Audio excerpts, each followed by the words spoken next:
Right, so the exercises we're going to go into are you're doing regular sit-ups on a decline, which activates your core more and uses your muscle more. I also start off with a 10 kilogram weight, and we then increase it after you do 10 of this, 10 normal sit-ups, and then you do 10 where you're not going all the way up, but you're reaching up. They are killers if you do them properly, if you watch how I do them. You do 10 of both of those, then you go from 10 kilogram to 15 kilogram, do the exact same, and then go to 20 and do the exact same, and then you're done. So watch. This one right here you see me doing, it's an absolute killer when you get it right.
All of these exercises you see me doing now, I don't normally do with the weight, but since I've got better at them, I decided to introduce a 10 kilogram weight. The only one I did do is the Russian twist, which will be coming up, which works the obliques as well as the backs. This right here is normally a killer for most people, one of the best ones to do.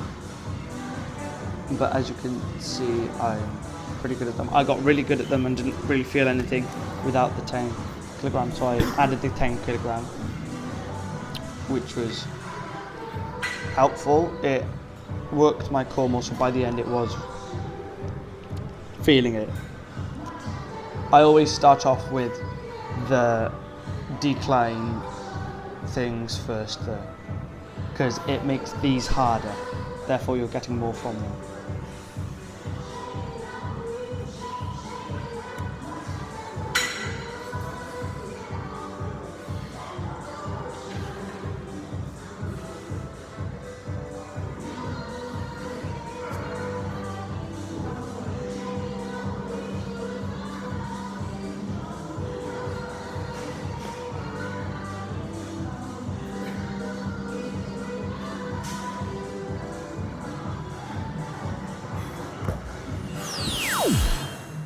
As you can see here, I am using a 10 kilogram weight. Normally I use a 10 kilogram medicine ball, but I've decided to use the weight since it was here. It does the exact same.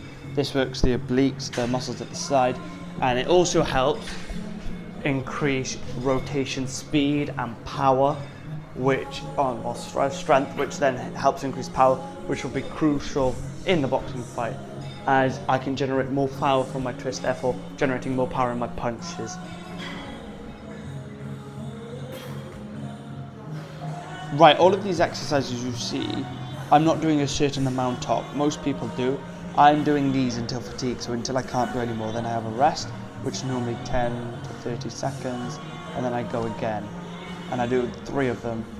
Unless I absolutely fail and like only manage to do 10, then I'm going to do it until I get at least 20.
Right, this exercise is, well, since you're hanging, it's very good for growth, right? But it activates the core, and it's the whole, like, as you can see, you're straightening, your body's straight and you're pulling it up. It also works grip and a bit of shoulders and arms, but mainly it's that core. And you do 10, and then you see here, right now, I'm not like actually trying to punch the bag.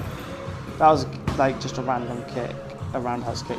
But when I'm going to the bag, I'm working the technique, not the speed or power, because I don't have any mitts on me at that moment. Now you get back to it. It's good for growing, since when you're hanging, it's good for growth. And people are wondering why I'm talking so much about growth. Well, I have the reach advantage against Josh. So if I grow like an inch or 2 by then, I'll have an even bigger advantage. So that's just getting my distance, movement. That would be a powerful hook if I threw it properly. See, that speed. I'm not, with my left hand, I'm not actually going in. I'm just getting the distance. Anyway, you're wondering why I'm all talking about growth. I need to be taller as a goalkeeper, also it helps with advantage against Josh.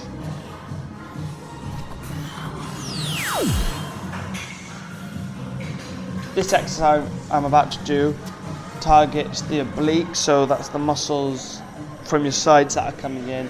It's very good, and also that will help with rotation for which helps generate power, which will help with my punches. Also, if you look, it's kind of almost like head movement as well for dodging. Obviously that's not how you dodge, but still it'll help any movement like that.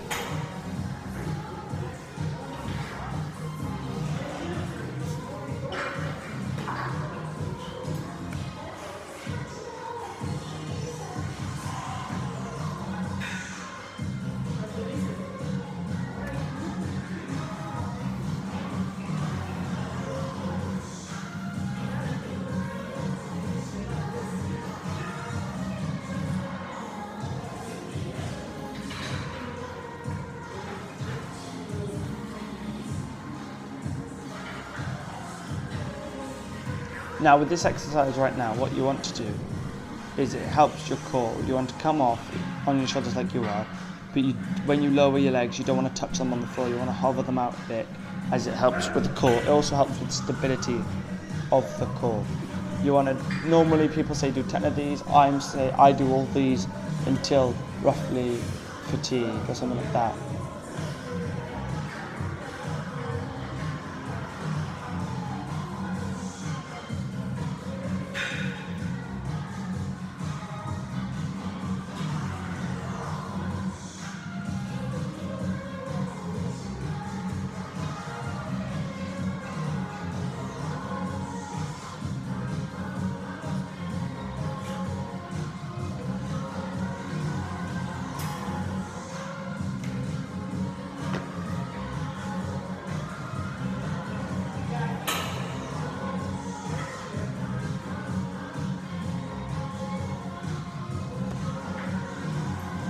This is the V sit-up. It's one of the most effective and hardest ones to do for your core, as well as the one we did on the decline. I put this towards the end because it's really hard to do. So when you do it at the end, it makes it even harder. So you have to push through that pain. And when I say to fatigue, right, I mean you do it until it hurts and you can't do no more, and then you try and do another 5, another 10. Push yourself until you literally can't do no more.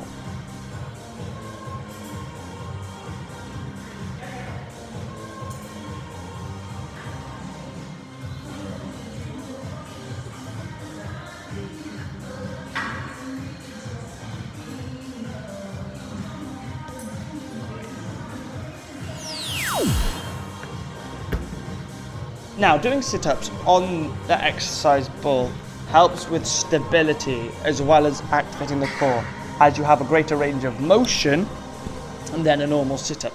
But it's mainly that stability that is key here.